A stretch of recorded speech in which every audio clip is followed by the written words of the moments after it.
Law 36. Disdain things you cannot have. Ignoring them is the best revenge. Judgment. By acknowledging a petty problem, you give it existence and credibility.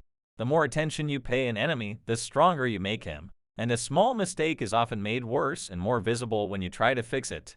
It is sometimes best to leave things alone. If there is something you want but cannot have, show contempt for it. The less interest you reveal, the more superior you seem.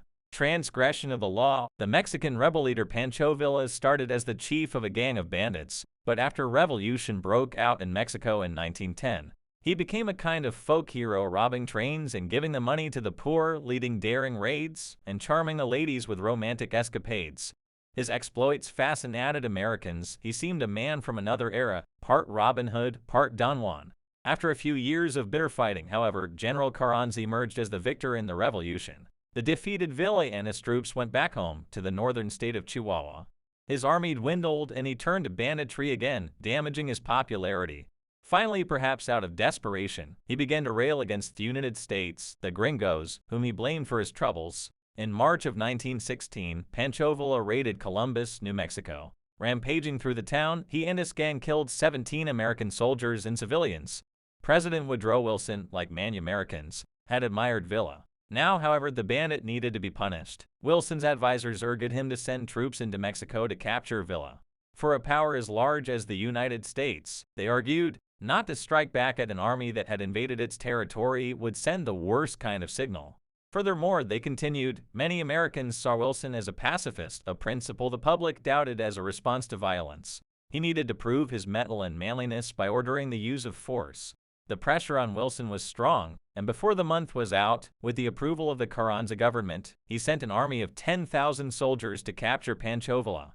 The venture was called the Punitive Expedition, and its leader was the dashing General John J. Pershing, who had defeated guerrillas in the Philippines and Native Americans in the American Southwest. Certainly Pershing could find and overpower Pancho Villa. The Punitive Expedition became a sensational story, and carloads of U.S. reporters followed Pershing into action. The campaign, they wrote, would be a test of American power. The soldiers carried the latest in weaponry, communicated by radio, and were supported by reconnaissance from the air.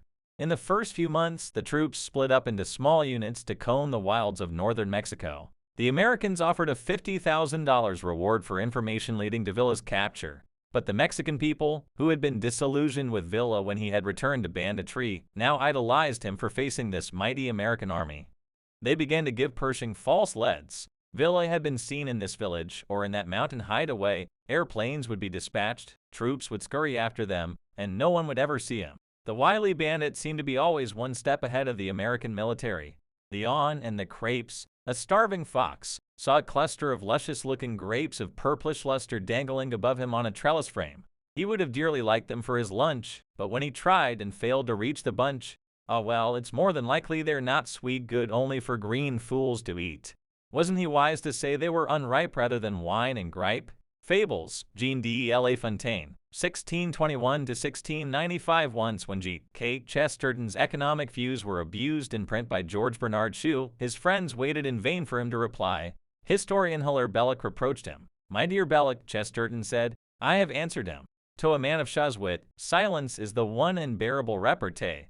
The Little Brown Book of Anecdotes, Clifton Fadiman Head, 1985. By the summer of that year, the expedition had swelled to 123,000 men. They suffered through the stultifying heat, the mosquitoes, and the wild terrain. Trudging over a countryside in which they were already resented, they infuriated both the local people and the Mexican government. At one point, Pancho Villa hid in a mountain cave to recover from a gunshot wound he received in a skirmish with the Mexican army. Looking down from his eyrie, he could watch Pershing lead the exhausted American troops back and forth across the mountains, never getting any closer to their goal. All the way into winter, Villa played his cat and mouse game.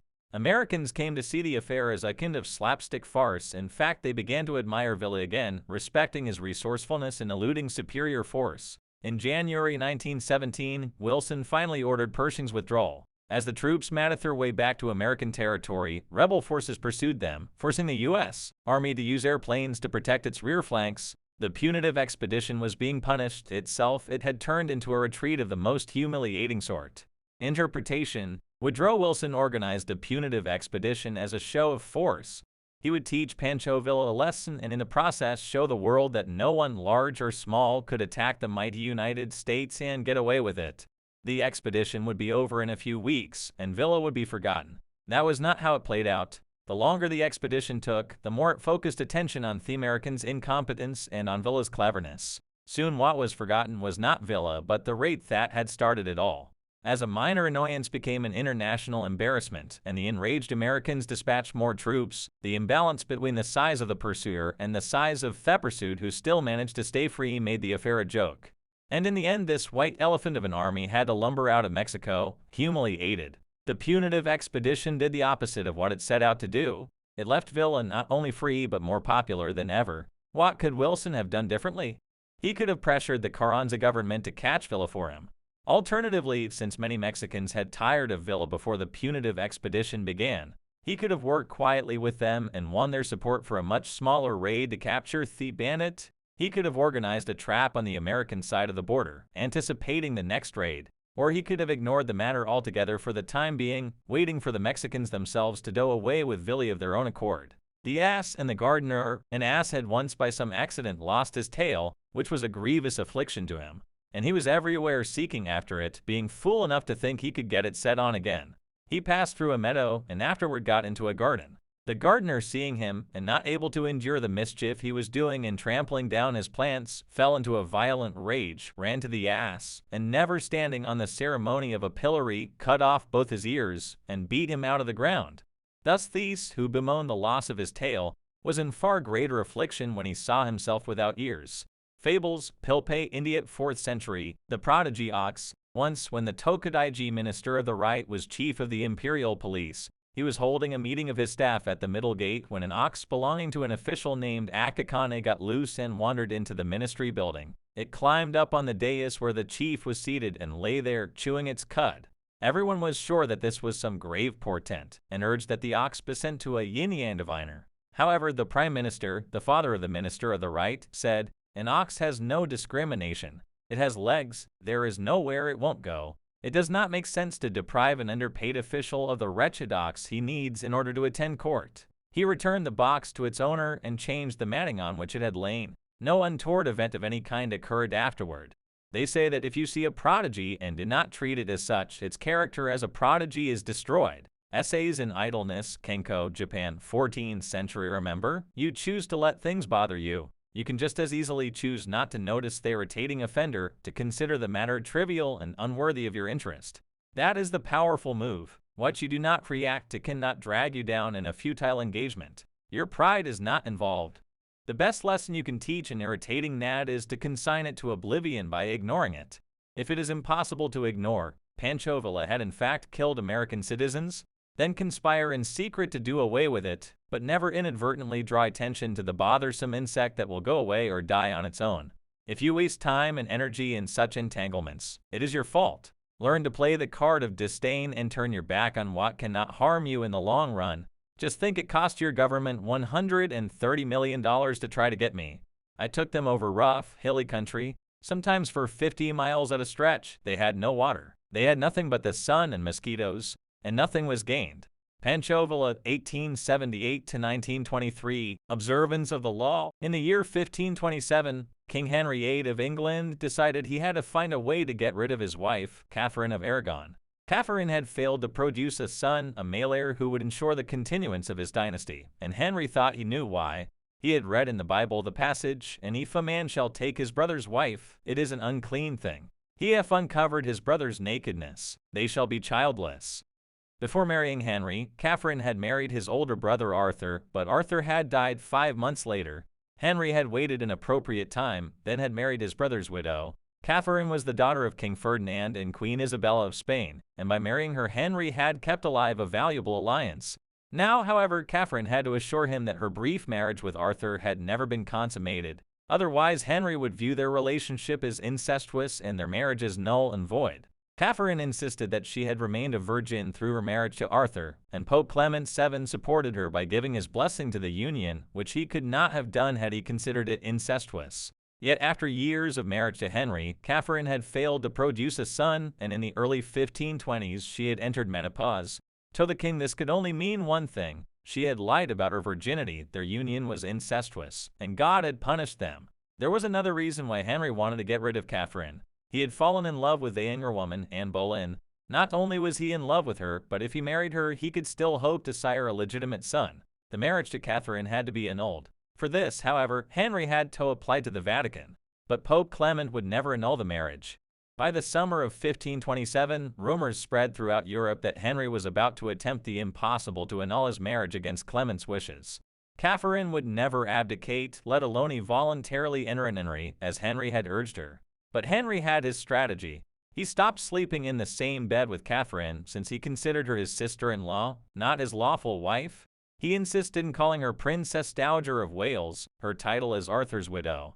Finally, in 1531, he banished her from court and shipped her off to a distant castle. The Pope ordered him to return her to court on pain of excommunication, the most severe penalty a Catholic could suffer.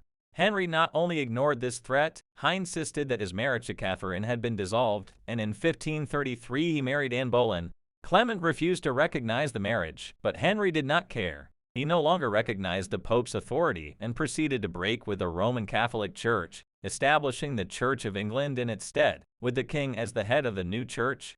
And so, not surprisingly, the newly formed Church of England proclaimed Anne Boleyn England's rightful queen. The Pope tried every threat in the book, but nothing worked. Henry simply ignored him. Clement fumed no one had ever treated him so contemptuously.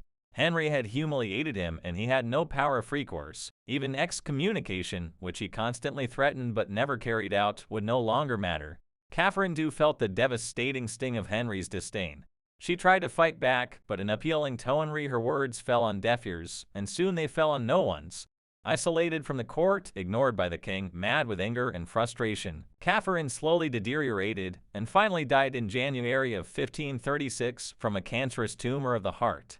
Interpretation: when you pay attention to a person, the two of you become partners of sorts, each moving in step to the actions and reactions of the other. In the process, you lose your initiative. It is a dynamic of all interactions. By acknowledging other people, even if only to fight with them, you open yourself to their influence.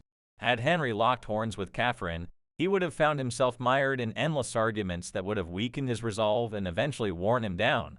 Catherine was a strong, stubborn woman. Had he set out to convince Clement to change his verdict on the marriage's validity, or tried to compromise and negotiate with him, he would have gotten bogged down in Clement's favorite tactic, playing for time, promising flexibility, but actually getting what popes always got their way. Henry would have none of this. He played a devastating power game, total disdain. By ignoring people, you cancel them out. This unsettles and infuriates them, but since they have no dealings with you, there is nothing they can do. And in this view, it is advisable to let everyone of your acquaintance, whether man or woman, feel no, and then that you could very well dispense with their company. This will consolidate friendships. Nay, with most people, there will be no harm in occasionally mixing a grain of disdain with your treatment of them. That will make them value your friendship all the more. Sci non stima vien stimato, as a subtle Italian proverb has it, to disregard is to win regard. But if we think very highly of a person, we should conceal it from him like a crime. This is not a very gratifying thing to do, but it is, right? Why a dog will not bear being treated too kindly, let alone a man. Arthur Schopenhauer, 1788 to 1860. The Monkey and the Peas. A monkey was carrying 2 handfuls of peas. One little pea dropped out. He tried to pick it up and spilt 20. He tried to pick up the 20 and spilled them all. Then he lost his temper, scattered the peas in all directions, and ran away. Fables, Leo Tolstoy, 1828 to 1910. This is the offensive aspect of the law. Playing the card of contempt is immensely powerful, for it lets you determine the conditions of the conflict. The war is waged on your terms. This is the ultimate power pose. You are the king, and you ignore what offends you. Watch how this tactic infuriates people. Half of what they do is to get your attention, and when you withhold it from them, they flounder in frustration. Man, kick him, he'll forgive you. Flatter him, he may or may not see through you. But ignore him, and he'll hate you. Idris-Shah, Caravan of Dreams, 1968. As some make gossip out of everything, so others make much ado about everything. They are always talking big, and take everything seriously, making a quarrel and a mystery of it. You should take every few grievances to heart, for to do so is to give yourself groundless worry. It is a topsy-turvy way of behaving to take to heart care that you ought to throw over your shoulder. Many things which seemed important at the time turn out to be of no account when they are ignored, and others which seem trifling appear formidable when you pay attention to them. Things can easily be settled at the outset, but not so later on. In many cases, the remedy itself is the cause of the disease. To let things is not the least satisfactory of life's rules. Balthazar Gracian, 1601–1658. Keys to power. Desire often creates paradoxical effects. The more you want something, the more you chase after it, the more it eludes you. The more interest you show, the more you repel the object of your desire. This is because your interest is too strong. It makes people awkward, even fearful. Uncontrollable desire makes you seem weak, unworthy, and pathetic. You need to turn your back on what you want, show your contempt and disdain. This is the kind of powerful response that will drive your targets crazy. They will respond with a desire of their own, which is simply to have an effect on you, perhaps to possess you, perhaps to hurt you. If they want to possess you, you have successfully completed the first step of seduction. If they want to hurt you, you have unsettled them and made them play by your rules. See Laws 8 and 39 on baiting people into action. Contempt is the prerogative of the king. Where his eyes turn, what he decides to see is what has reality. What he ignores and turns his back on is as good as dead. That was the weapon of King Louis XIV. If he did not like you, he acted as if you were not there, maintaining his superiority by cutting off the dynamic of interaction. This is the power you have when you play the card of contempt, periodically showing people that you can do without them. If choosing to ignore enhances your power, it follows that the opposite approach, commitment and engagement, often weakens you. By paying undue attention to a puny enemy, you look puny, and the longer it takes you to crush such an enemy, the larger the enemy seems. When Athens set out to conquer the island of Sicily in 415 BC, a giant power was attacking a tiny one. Yet by entangling Athens in a long drawn-out conflict, Syracuse, Sicily's most important city-state, was able to grow in stature and confidence. Finally defeating Athens, it made itself famous for centuries to come. In recent times, President John F. Kennedy made a similar mistake in his attitude to Fidel Castro of Cuba. His failed invasion at the Bay of Pigs in 1961 made Castro an international hero. A second danger: if you succeed in crushing the irritant, or even if you merely wound it, you create empathy for the weaker side. Critics of Franklin D. Roosevelt complained bitterly about the money his administration spent on government projects, but their attacks had no resonance with the public, who saw the president as working to end the Great Depression. His opponents thought they had an example that would show just how wasteful he had become. His dog, Fala, which he lavished with favors and attention. Critics railed at his insensitivity, spending taxpayers' money on a dog while so many Americans were still in poverty. But Roosevelt had a response. How dare his critics attack a defenseless little dog? His speech in defense of Fala was one of the most popular he ever gave. In this case, the weak party involved was the president's dog, and the attack backfired in the long run. It only made the president more sympathetic, since many people will naturally side with the underdog, just as the American public commento sympathize with the wily but outnumbered Pancho Villa. It is tempting to want to fix our mistakes, but the harder we try, the worse we often make them. It is sometimes more politic to leave them alone. In 1971, when the New York Times published the Pentagon Papers, a group of government documents about the history of U.S. involvement in Indochina, Henry Kissinger erupted into a volcanic rage. Furious about the Nixon administration's vulnerability to this kind of damaging leak, he made recommendations that eventually led to the formation of a group called the Plumbers to plug the leaks. This was the unit that later broke into Democratic Party offices in the Watergate Hotel, setting off the chain of events that led to Nixon's downfall. In reality, the publication of Pentagon Papers was not a serious threat to the administration, but Kissinger's reaction made it a big deal. In trying to fix one problem, he created another, a paranoia for security that in the end was more destructive to the government. Had he ignored the Pentagon Papers, the scandal they had created would eventually have blown over. Instead of inadvertently focusing attention on a problem, making it seem worse by publicizing how much concern and anxiety it is causing you, it is often far wiser to play the contemptuous aristocrat, not deigning to acknowledge the problem's existence. There are several ways to execute this strategy. First, there is the sour grapes approach. If there is something you want but that you realize you cannot have, the worst thing you can do is draw attention to your disappointment by complaining about it. An infinitely more powerful tactic is to act as if it never really interested you in the first place. When the writer George Sand's supporters nominated her to be the first female member of the Académie Française in 1861, Sand quickly saw that the Academy would never admit her.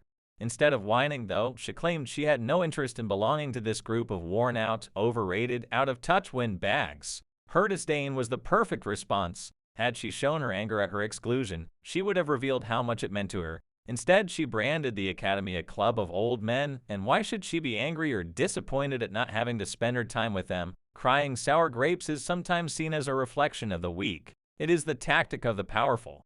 The man in his shadow. There was a certain original man who desired to catch his own shadow. He makes a step or two toward it, but it moves away from him. He quickens his pace. It does the same. At last he takes to running. But the quicker he goes, the quicker runs the shadow also, utterly refusing to give itself up, just as if it had been a treasure. But see, our eccentric friend suddenly turns round and walks away from it. And presently he looks behind him. Now the shadow runs after him. Ladies fair, I have often observed that fortune treats us in a similar way. One man tries with all his might to seize Thegades and only loses his time and his trouble. Another seems, to all appearance, to be running out of her sight. But no, she herself takes a pleasure in pursuing him. Fables, Ivan Krylov, 1768 to 1844 SECOND. When you are attacked by an inferior, deflect people's attention by making it clear that the attack is not even registered. Look away or answer sweetly, showing how little the attack concerns you. Similarly, when you yourself have committed a blunder, the best response is often to make less of your mistake by treating it lightly. The Japanese Emperor Go-Seiun, a great disciple of the tea ceremony, owned a priceless antique tea bowl that all the courtiers envied. One day a guest, Disdain Tsunehiro, asked if he could carry the tea bowl into the light to examine it more closely. The bowl rarely left the table, but the emperor was in good spirits, and he consented. As Dainagon carried the bowl to the railing of the veranda, however, and held it up to the light, it slipped from his hands and fell on a rock in the garden below, smashing into tiny fragments. The emperor, of course, was furious. It was indeed most clumsy of me to let it drop in this way, said Dainagon with a deep bow, but there is not much harm done. This Idoti bowl is a very old one. It is impossible to say how much longer it would have lasted, but anyhow it is not a thing of any public use, so I think it rather fortunate that it has broken thus.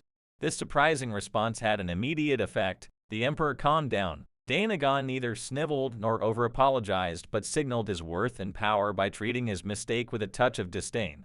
The emperor had to respond with a similar aristocratic indifference. His anger had made him seem low and petty, an image Dainagon was able to manipulate. Among equals, this tactic might backfire. Your indifference could make you seem callous. But with a master, if you act quickly and without great fuss, it can work to great effect. You bypass his angry response, save him the time and energy he would waste by brooding over it, and allow him the opportunity to display his own lack of pettiness publicly. If we make excuses and denials when we are caught in a mistake or a deception, we stir the waters and make the situation worse. It is often wiser to play things the opposite way. The Renaissance writer Pietro Aretino often boasted of his aristocratic lineage, which was, of course, a fiction since he was actually the son of a shoemaker. When an enemy of his finally revealed the embarrassing truth, word quickly spread, and soon all of Venice, where he lived at the time, was aghast at Aretino's lies. Had he tried to defend himself, he would have only dragged himself down. His response was masterful. He announced that he was indeed the son of a shoemaker, but this only proved his greatness, since he had risen from the lowest stratum of society to its very pinnacle. From then on he never mentioned his previous lie, trumpeting instead his new position on the matter of his ancestry. Remember, all the powerful responses to niggling, petty annoyances, and irritations are contempt and disdain. Never show that something has affected you, or that you are offended. That only shows you have acknowledged a problem. Contempt is a dish that is best served cold and without affectation. Image, the tiny wound. It is small but painful and irritating. You try all sorts of medicaments, you complain, you scratch and pick at the scab. Doctors only make it worse, transforming the tiny wound into a grave matter. If only you had left the wound alone, letting time heal it and freeing yourself of worry. Authority, know how to play the card of contempt. It is the most political kind of revenge. For there are many of whom we should have known nothing if their distinguished opponents had taken no notice of them. There is no revenge like oblivion, for it is the entombment of the unworthy in the dust of their own nothingness. Balthazar Gratian 1601–1658. Reversal, you must play the card of contempt with care and delicacy. Most small troubles will vanish on their own if you leave them be, but some will grow and fester unless you attend to them. Ignore a person of inferior stature, and the next time you look, he has become a serious rival, and your contempt has made him vengeful as well. The great princes of Renaissance Italy chose to ignore Cesare Borgia at the outset of his career as a young general in the army of his father, Pope Alexander VI. By the time they paid attention, it was too late. The cub was now a lion, gobbling up chunks of Italy. Often then, while you show contempt publicly, you will also need to keep an eye on the problem privately, monitoring its status and making sure it goes away. Do not let it become a cancerous cell. Develop the skill of sensing problems when they are still small and taking care of them before they become intractable. Learn to distinguish between the potentially disastrous and the mildly irritating, then nuisance that will quietly go away on its own. In either case, though, never completely take your eye off it. As long as it is alive, it can smolder and spark into life.